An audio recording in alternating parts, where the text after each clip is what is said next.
Welcome to Japan, land of the rising sun.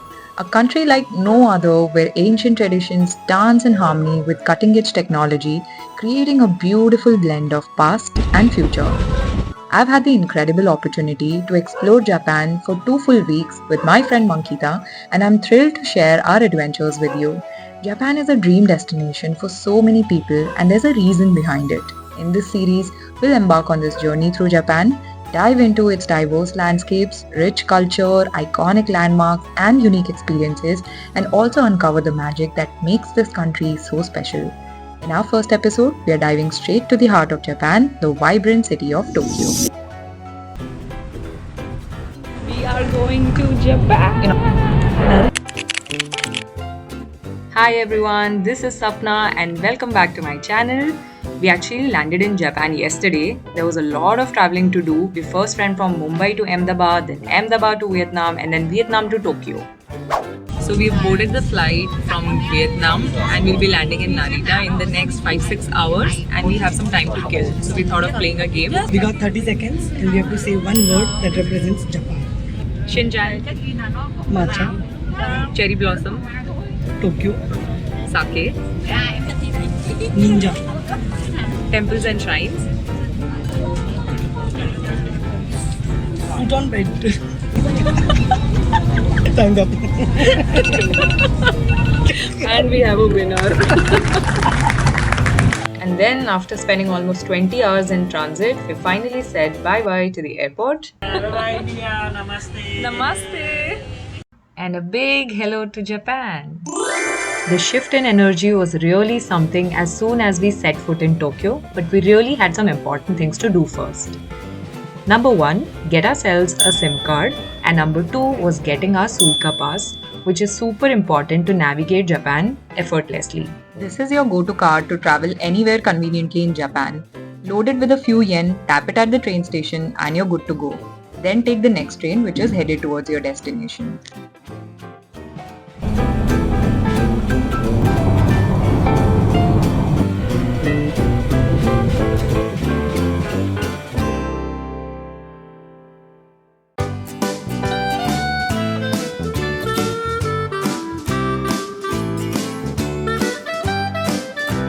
So finally this long day comes to an end. अभी हम hotel पहुंच गए हैं जो ओकुबो स्टेशन से सिर्फ 2 मिनट दूर था.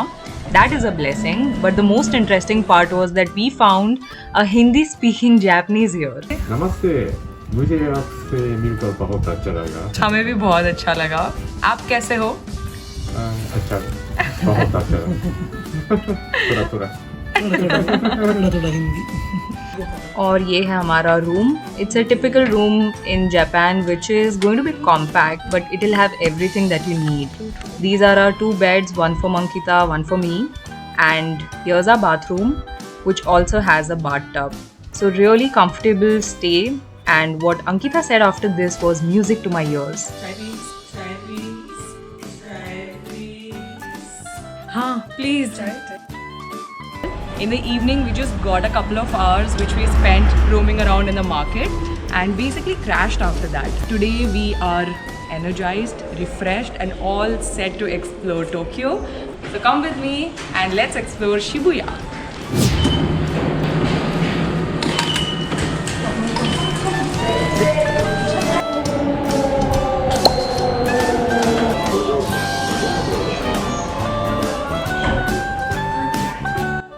Shibuya station पहुंचने के बाद we first took an exit from Hachiko gate.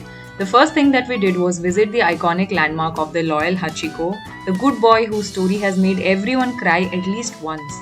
Hachiko, who was the Akita dog, waited for his owner at this gate every day even after his passing. The area around the statue is always crowded with people pausing to pay their respects to Hachiko's loyalty. If you're planning to take a photo with the statue, be prepared to wait in line. The queue might seem long, but the chance to capture a moment with Hachiko is definitely worthwhile. And after this, we headed to the wildest and the most iconic crossing in the world. We are at Shibuya Square. This is the only place where 7 crossroads come together and the lights all turn red at the same time, which means thousands of pedestrians then all cross the roads at the same time. This crossing has been featured in numerous series and movies, and experiencing it firsthand felt like being in a movie.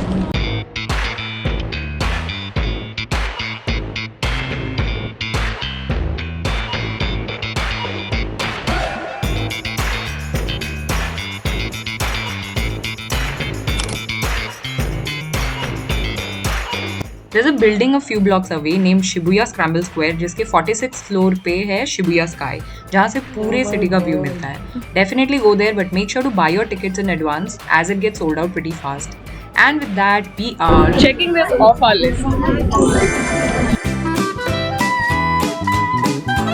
Shibuya scramble square बहुत ही बड़ी building है. यहाँ पे shopping और restaurants इतने सारे हैं. We found a cosy corner in the building itself where we are having our lunch. Ankita was not feeling up to eating, so I ended up enjoying my delicious Japanese meal alone. And seriously, can you even call it a Japanese meal without sake? But Japanese sake is quite potent. It's not like the one that I've had in Mumbai. One jar and we were literally done. और क्या करना था? So our next stop for today is Ikebukuro, and this place was just few stations away from Shibuya. It's very convenient, in fact, to travel by train all over in Japan, and it was a little complicated in the beginning, but I think we've got a hang of it. It has become so much easier now with the help of some of the apps also that we're using, and of course the locals who are super duper helpful. Yeah, we catch trains in a minute. Yeah. You already know that there are a lot of anime stores all across Japan, but the one around Tokyo, which is the largest anime and manga store, is called as Animate, and it is here in Ikebukuro. And I'm so excited to explore what they have in store. The largest anime store here in Tokyo. It's a 4-story building, and here's where we enter from. This is Animate's flagship store and it opened in 1983. Today there are 137 stores located worldwide, and this is a paradise for anime enthusiasts. Inside you are going to find lots of merchandise, action figures and posters, character cookies and exclusive items that you'll only find in this store.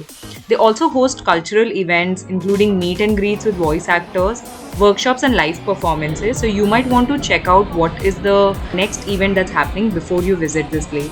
There are also themed areas that will literally bring your favorite anime worlds to life. Now, whether you're here to shop, participate in events, or simply soak in the atmosphere, Animate promises a memorable visit for every anime fan. So each and every district in Tokyo has a very unique vibe, and this one I feel is very cute. It just feels like a little wonderland.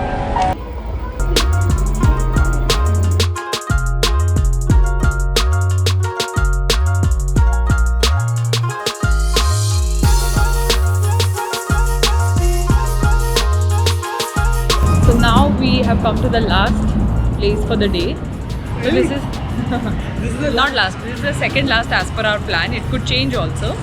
So we are in Shibuya, no, we are in Shinjuku, and we are walking towards Tokyo Metropolitan Government Building. But the catch is that it closes at 5 o'clock and it is 4:42. It's 4:42 right now, and we still have to walk for about 7-8 minutes. Let's see what happens. Bhag, Mankita, bhag!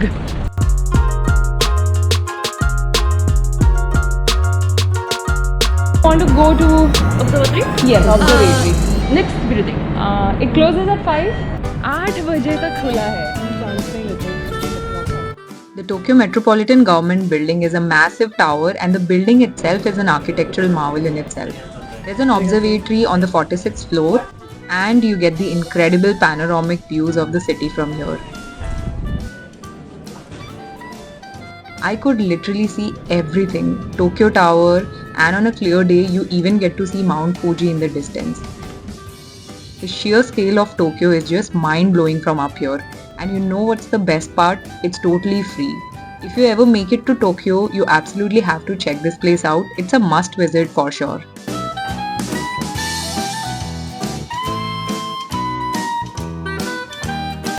So we did a lot of things throughout the day. Finally, we are ending our day with just walking across the streets of Shinjuku, and I must tell you, it's such a beautiful experience. There is a lot of crowd here. There are a lot of neon lights, and advertisements that you can see playing continuously. There's music playing all the time, there are musicians on the road, and everything is pretty vibrant, and it's really exciting to be here at this time.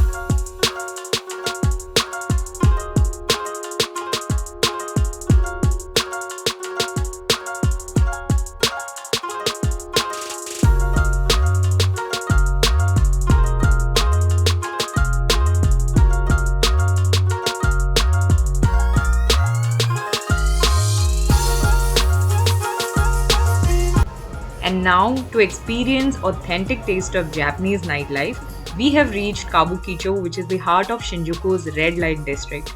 Do you know in the past, geishas used to grace these streets, adding an element of traditional allure to this area? But today, Kabukicho feels like stepping into a vibrant, never-ending carnival. We navigated lots of narrow lanes that were lined with tiny, quirky bars, and each of them had their own unique charm. We made some friends here too and had a great evening. I was so excited to come to this place that I planned it for the first day itself. I think every corner of here is pulsed with life, and this place is alive all night long. So with that, our first day in Tokyo comes to a close. It's incredible to think all that we've experienced in just one single day. From Shibuya crossing an iconic Hachiko statue to Shinjuku's nightlife and Ikubukuro's charm, I think Kabukicho's neon lights were the perfect finale for the day. And Tokyo has shown us its many faces, and I hope you loved all of them. Stay tuned as we continue our journey through Japan. Like this video if you like it, but comment and subscribe anyway because it's free. Join me on the next leg of this unforgettable adventure. Until then, sayonara.